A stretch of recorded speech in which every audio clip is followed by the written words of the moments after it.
রেমাল যে আমাদেরকে কি বিপদে ফেলে গেছে, তাড়াহুড়া করে আলু আর ডিম সেদ্ধ বসাই দিছে, কারণ বাসার এই অবস্থা রেখে আর অন্য কিছু খাওয়ার কথা মাথায়ও ঢুকতেছিল না। রেমালের কারণে দীর্ঘ 24টা ঘন্টা টানা বৃষ্টি পড়ছে, যার জন্য আমাদের বাসায় বৃষ্টির পানি ঢুকে গেছিল, যার জন্য ফার্নিচার গুলো উঁচা করা হয়েছে। আর পানি নামার পরে পুরোটা ঘর খুব সুন্দর করে ধোয়া লাগছে, মানে পরিষ্কার করা লাগছে। আর এই পুরোটা মুহূর্ত ছিল আমাদের জন্য অনেক বড় একটা বিপদের সময়। আর এই টাইমে যত শর্টকাটে কোনো কিছু খেয়ে ফেলা যায় সেটাই আসলে আমরা চাচ্ছিলাম। তো আম্মু বললো যে আলু ঘাটি রান্না করে ফেলি, শর্টকাটে একটা আইটেমই থাকবে আর ভাত দিয়ে খেয়ে ফেলবো। 4 জনের জন্য 4টা ডিম সিদ্ধ করছে আর সাথে আলুও সিদ্ধ করছে।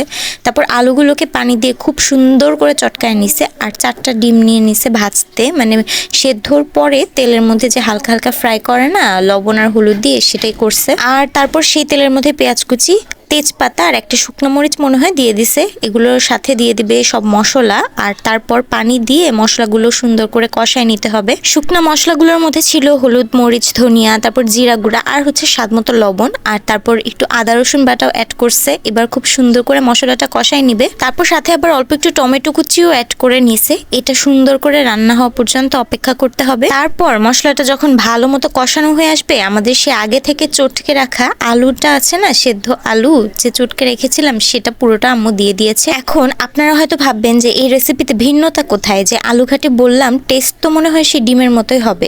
আসলে টেস্ট ডিমের মতোই, ডিমের তরকারির মতোই হবে, কিন্তু খেতে আসলে অনেক বেশি মজা, একদম মশলাদার হয় আর অনেক বেশি ঝাল হয় এই তরকারিটা। আমার তো খুবই পছন্দ। আর আম্মু এক গাদি কাঁচামরিচ দিয়ে ঢেকে রেখে দিছিল আর তারপর একটু গরম মশলা দিয়ে দিল।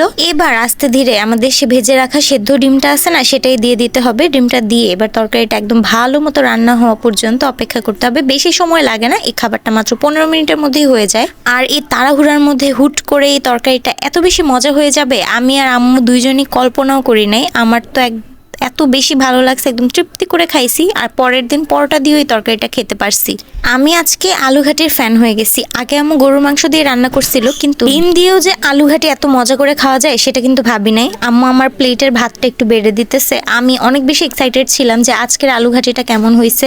আমার তো সত্যি বলতে ক্ষুধাও লেগে গেছিল রাতের বেলা। আর তরকারিটা এত বেশি মজা ছিল, একদম তৃপ্তি সহকারে আমরা খেয়ে উঠতে পারছি। আপনারাও কিন্তু একদিন রান্না করতে পারেন। আমরা তো বিপদে পড়ে খেলাম, আপনারা না হয় এমনি রান্না করে খান।